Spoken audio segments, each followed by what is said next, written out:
Phone की घंटी बज रही थी। मोहित ने घड़ी देखी, सुबह के 7 बज रहे थे। उसने फ़ोन उठाया। उधर से आवाज़ आई, मैं थाने से बोल रहा हूँ। एक स्त्री रेल से कटकर मर गई है। उसके फ़ोन में लास्ट डायल में आपका नंबर था, इसलिए आपको फ़ोन किया। मोहित को तो काटो खून नहीं। रात तो मौसी से बात हुई थी। बेहद उदासी भरी हताश सी बातें कर रही थी। कल जो कुछ घर में हुआ बता रही थी। आवाज़ में भी बहुत कमजोरी थी, लेकिन वो थका हुआ था। उसने कह दिया, मौसी कल शाम घर आकर विस्तार से बात करूँगा। पर अब तो जल्दी से थाने भागा। लाश मोर्चरी में रखी हुई थी। उसने मौसा जी को फ़ोन किया, जो बिजली विभाग में कार्यरत थे। 2 साल पहले ही रिटायर हुए हैं। मौसा जी को तो लगा कि उसकी बात सुनकर साफ सा ही सो गया। मैं आता हूँ कहकर उन्होंने फ़ोन काट दिया। मोहित सामने पड़ी बेंच पर बैठ गया। उसकी आंखों से आंसू बहने लगे। मौसी माँ की लाडली बहन थी, उनसे 6 साल छोटी थी। मोहित भी मौसी के दिल के बहुत करीब था। मोहित सोच में डूब गया। माँ बताया करती थी, जब उनके जन्म के बाद मौसी पैदा हुई तो सबको खल गई, क्योंकि सबको लड़का चाहिए था। उनके होने से पहले लड़की जानकर कई गर्भपात करा दिए गए थे। उस बार लड़का होने की रिपोर्ट पर ही बच्चा पैदा किया गया, पर हुई लड़की। किसी को बर्दाश्त नहीं हुआ। कोहराम सा मच गया। कोई शगुन नहीं हुआ, बस मातम ही मातम हुआ। उन्हें कभी कोई प्यार माँ बाबूजी का नहीं मिला, बल्कि छोटी छोटी गलतियों पर पिटाई होती थी। मैं पहला बच्चा थी, इसलिए उन्हें सबका लाड मिला। बाद में कई गर्भपात के बाद छोटा भाई आने पर तो उनकी हालत और ख़राब हो गई। एक तरह से नौकरानी वाली ही हो गई। स्कूल तो भेजा गया उन्हें, पर पढ़ाई की कोई सुविधा नहीं दी उन्हें। स्कूल जाते जाते काम, स्कूल से आते ही फिर काम ही काम। बस माँ ही बहुत प्यार करती थी उन्हें। माँ बताती थी कि एक बार मौसी ने भूख लगने पर भाई के लिए रखा हुआ सेब खा लिया। फिर तो उनकी वो पिटाई हुई कि दुखी होकर मौसी ने गेहूं में रखी सल्फास की गोलियां खा ली। वो तो माँ ही ने देख लिया। पुलिस के डर के मारे जैसे तैसे उन्हें बचाया गया। माँ की शादी के बाद तो मौसी की हालत और बदतर हो गई। 16 साल की उम्र में ही उनकी शादी भी कर दी गई हमारे शहर में। पर यहाँ भी मौसी के दुर्भाग्य ने पीछा नहीं छोड़ा। तेज तर्रार सास और विधवा बहन का आज्ञाकारी पुत्र और भाई निकला उनका पति। दिन रात उनकी सेवा में जुटी रहती। मुंह में बोल तो जैसे थे ही नहीं उनके। मायके वालों ने शादी के बाद उनसे कोई मतलब ही नहीं रखा।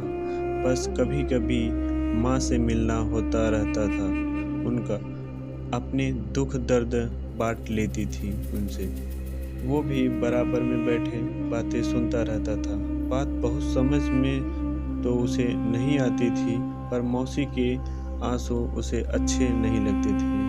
अपने हाथों से उन्हें पोंछ देता था और मौसी उसे गले लगा लेती थी। उसे बहुत प्यार करती थी मौसी।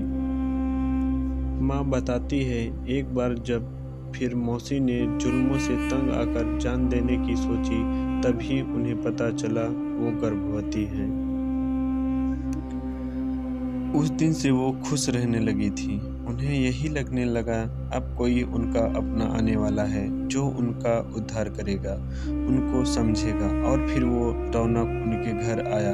1 साल बाद ही रोशनी से उनकी दुनिया में चहचहाहट भर गई। सास की चिल्लपों, पति का कर्कश व्यवहार, नंद की मनमानी, उन्हें कुछ भी बुरा नहीं लगता था। वो तो अपनी खुशी में मग्न अब दूसरी दुनिया में ही रहने लगी थी। बच्चे पढ़ने में अच्छे निकले। लड़का बैंक अफसर और बेटी इंजीनियर बनी। बेटी की शादी उसके जॉब में आते ही कर दी। वो अपने घर में खुश थी, नौकरी और अपनी ससुराल में व्यस्त। एक बहुत बड़ा झटका मौसी को तब लगा जब उनकी बड़ी बहन यानी उसकी माँ अचानक चल बसी। बहुत फूट फूट कर रोई थी वो। कहती थी अब मैं अनाथ हो गई। वो तो खुद ही बिल्कुल टूट सा गया था, पर उसने मौसी को गले लगाकर कहा था, मैं हूँ ना। उनसे ही अपनी शादी में उन्हें फ़ोन खरीद कर दिया था भेंट स्वरूप, ताकि जब चाहे उनसे बात कर सके। उनके बेटे ने भी प्रेम विवाह किया था। पति तो बिल्कुल भी तैयार नहीं थे, हालांकि उन्हें भी लड़की और उनका परिवार ठीक नहीं लगा। फिर भी बेटे की खुशी के लिए बड़े लाड प्यार से बहू घर पर लेकर आई, पर शायद यहाँ भी उनकी किस्मत दगा दे गई। बहू के पिताजी का कोई काम नहीं था, भाई भी आवारा था। वो तो हर वक्त घर में डेरा डाले रहते और बहू को चढ़ाते रहते। मौसी दिन रात काम करती रहती। बेटे से बात करने की कोशिश की तो बेटे का जवाब सुनकर भौचक्की रह गई। बोला, ये क्या माँ, आपको सबसे प्रॉब्लम रही। पहले अपने माँ बाप, फिर सास, अब बहू। कभी तो एडजस्टमेंट करना सीखो। पापा को भी आपसे इसीलिए शिकायत रहती, कुछ समझती ही नहीं हो आप। मौसी घुट कर रह गई। उन्होंने मन ही मन फैसला कर लिया था कि अब वो किसी से कुछ नहीं कहेंगी। जब बहू के पैर भारी हुए, वो सबसे भारी वक्त था उनका। काम भी सारा करती, ऊपर से बहू के इल्ज़ाम। इन्हें मैं खाते हुए अच्छी नहीं लगती, तभी वही बनाती हैं जो मैं नहीं खाती। अब बहू को रौनक की बुआ जी का भी पूरा संरक्षण प्राप्त था। मौसी तो खाना बनाने से पहले बहू से पूछ कर आती थी क्या खाना है, पर अगर वो बेटे से ये कहती तो बेटा सही क्यों मानता उसे भी। अब यही लगने लगा था कि माँ में ही प्रॉब्लम है, तभी कोई पसंद नहीं करता इन्हें। बहू की माँ लोकल होने की वजह से रोज ही बेटी से मिलने आती और ज्ञान बखार जाती क्या क्या खाना है। मौसी रसोई में उसे पूरा करने में जुटी रहती, कभी जूस, कभी फल, कभी मेवा, कभी दूध। इसी बीच बेटे का भी ट्रांसफ़र हो गया। पति ने बैठक तक खुद को सीमित कर लिया। मौसी चुपचाप सबकी बातें सुनते हुए कामों में लगी रहती, पर जिस दिन दूध जैसा पोता घर आया, मौसी फिर निहाल हो गई। सब दुख भूल गई, सपने बुनने लगी। पर सपना तब टूटा जब बहू ने पोते को हाथ भी लगाने को मना कर दिया। अब बहू की माँ भी घर पर ही रहने लगी थी, बेटी की देखभाल के नाम पर काम सारा मौसी ही करती। मौसी का शरीर भी टूट गया था, इतना काम नहीं हो पा रहा था। उन्हें बुखार आ गया, तब भी वो काम करती रही, पर कल अचानक बेहोश होकर गिर गई। फिर तो घर में कोहराम ही मच गया।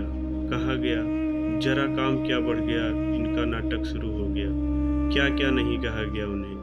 रौनक की बुआ भी कहने लगी, शुरू से आदत है इनकी तो नाटक करने की।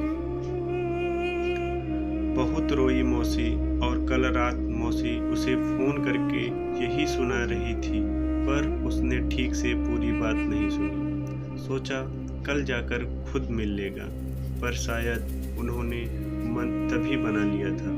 उनकी लाश लेकर घर आए तो सुना बुआ, बहू और उसकी माँ कह रही थी, कुछ किया तो है नहीं आज तक, रेल से कटकर बदनामी और दे गई, कुल का नाम बदनाम कर गई, घर के लिए बस एक अभिशाप ही रही। ऐसे ही कहानियाँ सुनने के लिए हमारे चैनल को लाइक एंड सब्सक्राइब कीजिए।